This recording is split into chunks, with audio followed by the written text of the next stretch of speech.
विधानसभा के मानसून सत्र में विपक्ष ने अतिक्रमण हटाओ अभियान के नाम पर व्यापारियों और स्थानीय निवासियों के उत्पीड़न का आरोप लगाया है। नेता प्रतिपक्ष यशपाल आर्य का कहना है कि सरकार उत्तराखंड के बेरोजगारों के रोजगारों को छीन रही है और सड़कों के किनारे सालों से बसे लोगों को उजाड़ने का काम सरकार की तरफ से किया जा रहा है। सरकार संवेदनहीन हो चुकी है। यही वजह है कि सरकार ने ना तो विशेष सत्र बुलाया और ना ही अध्यादेश लाकर पीड़ित परिवारों को राहत दी। यशपाल आर्य का कहना है कि सरकार उत्तराखंड विरोधी सरकार है। उन्होंने आगे कहा कि विपक्ष सरकार के जवाब से संतुष्ट नहीं है और आगे भी इस मुद्दे को प्रमुखता से उठाता रहेगा।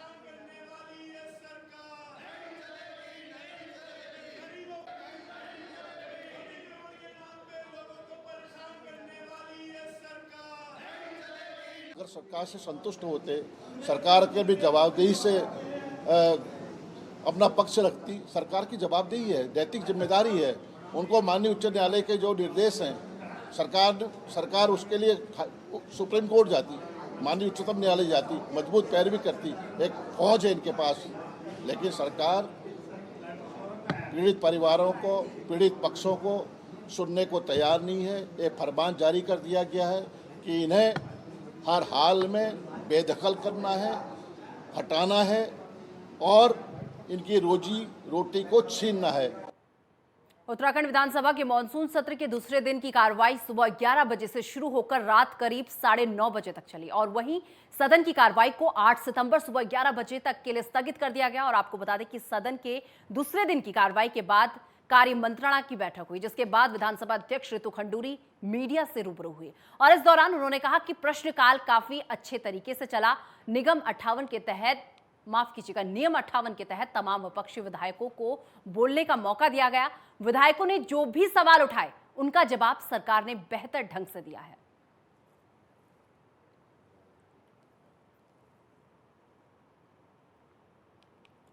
तो आपको बता दें कि उत्तराखंड विधानसभा का मानसून सत्र को लेकर खबर है, जहां पर आपको बता दें कि दूसरे दिन अनुपूरक बजट पेश किया गया और इसी के साथ आपको बता दें कि विधायकों ने जो सवाल पूछे, इस पर रितु खंडूरी ने जब मीडिया से वो रूबरू हुई तो उन्होंने कहा कि सरकार की तरफ से बढ़िया ढंग से जो है उनके सभी सवालों का उत्तर सरकार की तरफ से दिया गया। और 8 सितंबर सुबह 11 बजे अब तक के लिए आपको बता दें कि ये कार्रवाई स्थगित कर दी गई है। अब 8 सितंबर 11 बजे से दोबारा ये कार्रवाई शुरू होगी। तो उत्तराखंड विधानसभा के मानसून सत्र को लेकर एक खबर है। बहुत अच्छी आज डिस्कशंस हुए हैं और विपक्ष को जैसा मौका मिलता ही है, उन्होंने बहुत सारे मुद्दे उठाए और सरकार के माध्यम से भी बहुत अच्छी तरीके से जवाब दिए गए। तो आज काफ़ी प्रोडक्टिव डिस्कशंस हुए। डिस्कशन तो नहीं कहूँगी, एक तरफ से बोला गया और हमारी जो मंत्री गण थे उन्होंने उसका जवाब दिया।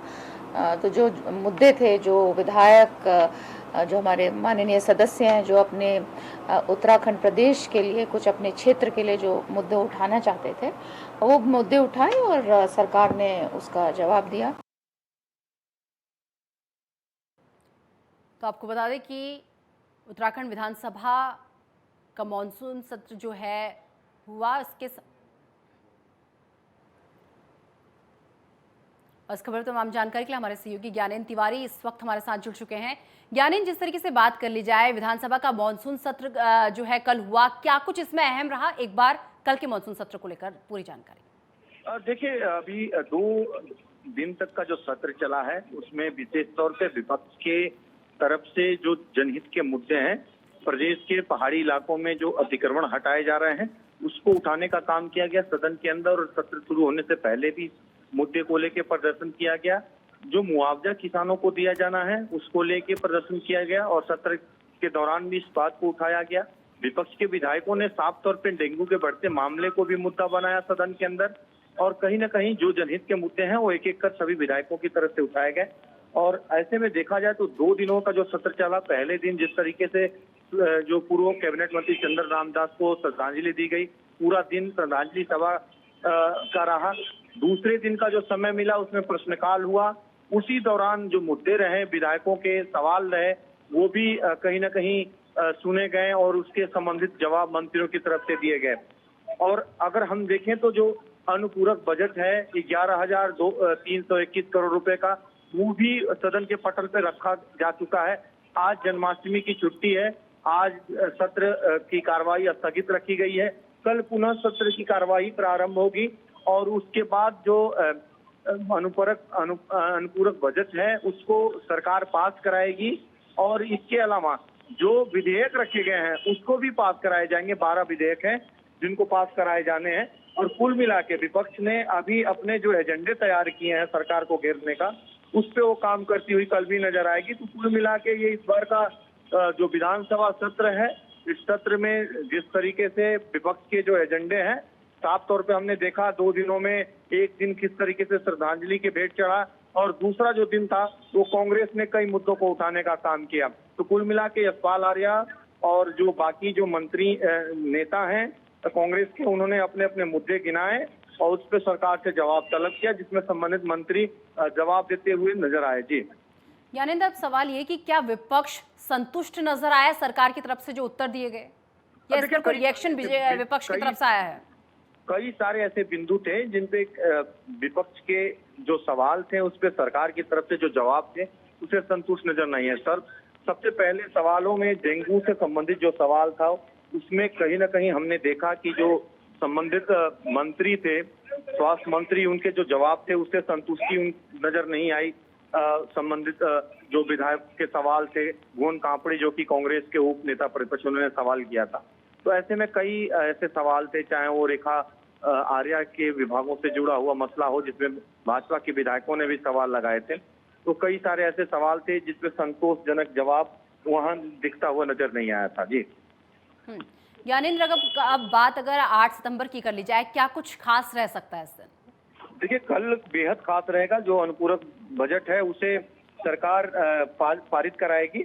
इसके अलावा अगर हम देखें तो कहीं ना कहीं विपक्ष के जो मुद्दे हैं, सबसे बड़ा अतिक्रमण का मुद्दा है जिसपे चर्चा की बातें कर रही है, कल भी उसमें चर्चाएं हुई थी। इसके अलावा अगर हम देखें तो राज्य के अंदर 4 धाम यात्रा की अव्यवस्थाओं को भी विपक्ष उठा रहा है। कई सारे ऐसे रोजगार से जुड़े हुए मुद्दे हैं जिनको विशेष तौर पे विपक्ष की तरफ से कल भी उठाए गए थे और अगर देखा जाए तो कल भी उनकी तरफ से इस बात को लेकर प्रदर्शन किया जाएगा कि जिस तरीके से जो एक बड़ा घोटाला हुआ था भर्तियों में और ऐसे में जो लोग सलाखों के पीछे गए थे वो छूट भी गए हैं। तो ये बड़ा कुल मिलाकर विधानसभा के मानसून सत्र की जो कार्रवाई है कल तक के लिए से स्थगित कर दिया गया है। कल 11 बजे से फिर ये शुरू होगी। बहुत बहुत धन्यवाद ज्ञानेंद्र हमारे साथ जुड़ने के लिए और ये तमाम जानकारी हम तक पहुंचाने के लिए।